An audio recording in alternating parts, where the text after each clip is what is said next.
जय हिंद दोस्तों, हम आज बताने वाले हैं आपको हरित क्रांति के बारे में। हरित क्रांति का मतलब क्या होता है? किसी भी अनाज में यदि बहुत ही ज़्यादा उत्पादन होता है, बहुत ज़्यादा बढ़ोतरी होती है, उस साल जो है बहुत ज़्यादा किसानों को लाभ मिलता है और देश में उत्पादन अनाज का बहुत ज़्यादा होता है, उसे हम हरित क्रांति के नाम से जानते हैं। क्रांति का मतलब होता है कोई भी चीज़ में बढ़ोतरी, यानी बहुत ही ज़्यादा उत्पाद। तो आज की इस वीडियो में आपको बताएंगे कि हरित क्रांति का पूरा विश्व के स्तर पर और भारत के स्तर पर, दोनों के स्तरों पर मैं आपको बताऊंगा। सबसे पहले चलते हैं आपको हरित क्रांति पूरा विश्व के स्तर पर, पूरे दुनिया में हरित क्रांति सबसे पहली बार जो ये शब्द यूज किया गया था विलियम गेट के द्वारा। किसके द्वारा? तो विलियम गेट, ये अमेरिका का रहने वाला था, यूनाइटेड स्टेट ऑफ अमेरिका, ये वह अमेरिका का रहने वाला था। और विश्व में पहली बार जो ये शब्द इस्तेमाल किया गया ग्रीन रेवोल्यूशन यानी हरित क्रांति का, वो विलियम गेट ने किया था। कौन किया था? William gate.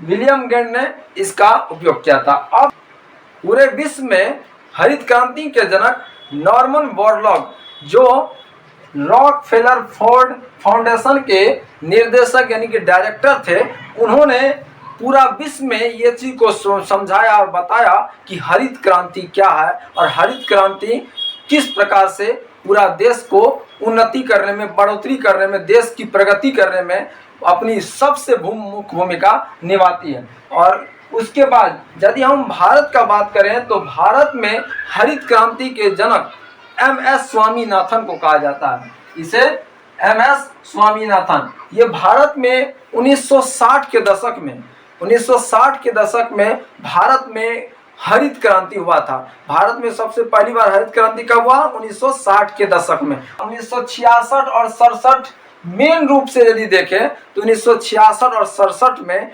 इतनी ज़्यादा जो है यहाँ पे भारत में बढ़ोतरी हुई अनाज में, चाहे वो गेहूं है, चावल है, दलहन है, तो उनमें बहुत ज़्यादा उत्पाद हुआ। देश की जनसंख्या के मुताबिक यदि बहुत ज़्यादा बढ़ोतरी होता है, हमारे अनाज में उत्पादन होता है, उसी को हम हरित क्रांति के नाम से जानते हैं। अब देखते हैं कि आखिर जो भारत में जो आपको हुआ था वो किसके कारण हुआ था। भारत में जो हरित क्रांति हुआ था, बहुत ज़्यादा अनाज जो आपको बढ़ोतरी हुआ उत्पादन में, इतना ज़्यादा आगे अच्छा आया, तो क्या कारण था? उसका कारण था कि धान की जो एक प्रजाति थी ताइजुंग, ये ताइजुंग जो है उपयोग किया गया था धान की खेती करने के लिए। और गेहूं का बात करें तो ये लारेमा, रोजो और सोनारा 64, ये जो प्रजाति है, अब प्रजाति सबकी होती है, बीज में भी प्रजाति होता है, ये सभी जो है वो हाइब्रिड है। ये HYV, ये क्या है? HYV का मतलब होता है हाई यील्डिंग वैरायटी, मतलब एक ऐसा बीज जो बहुत ही अच्छी पैदावार दे और बहुत ही ज़्यादा पैदावार देता है, बहुत ज़्यादा उत्पाद देता है। वहीं ये था। धान के लिए कौन था? ताइजुंग। और गेहूं के लिए कौन था? तो लरेमा, रोजो और सोनारा 64, याद रखिएगा।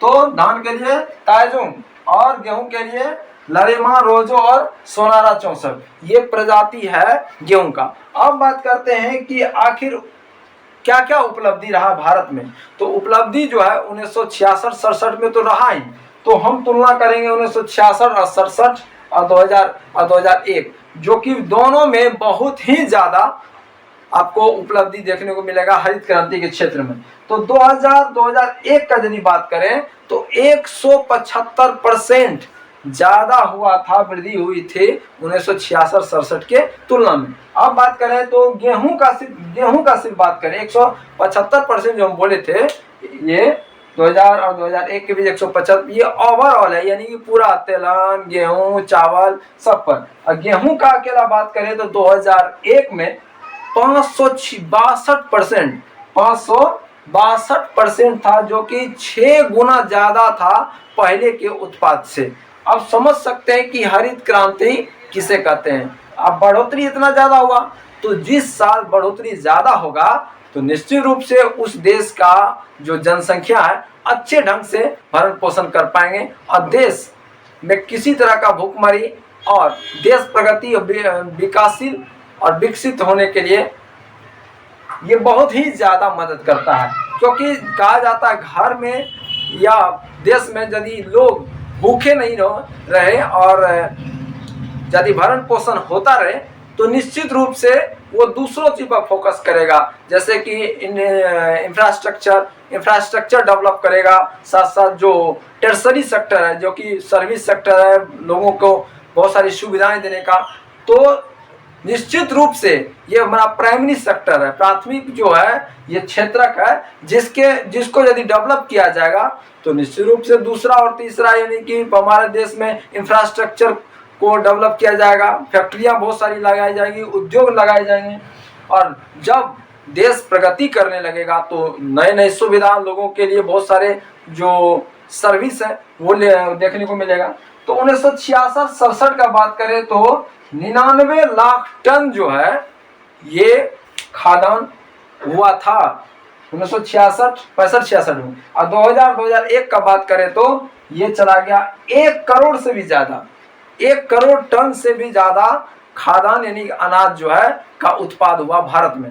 अब बात कर रहे हैं आपको कि हरित क्रांति जो हुआ यानी कि अच्छी पैदावार यदि होती है तो आखिर क्या क्या ऐसा बात है, क्या क्या ऐसा फैक्टर है, घटक है जिसके कारण अच्छी पैदावार होती है।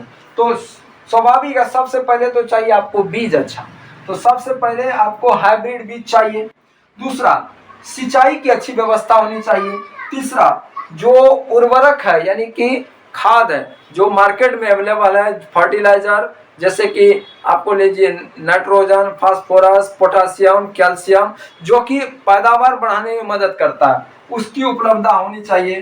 कीटनाशक जो अब बहुत ही ज़्यादा डेवलप हो गया है, पहले कीटनाशक उतना ज़्यादा इफेक्टिव जो नहीं आता था, लेकिन अब बहुत ही अच्छा वैज्ञानिक ने इसमें, केमिस्ट ने अच्छा प्रोग्रेस किया और कीटनाशक अब पहले से बहुत ही ज़्यादा इफेक्टिव आने लगा है।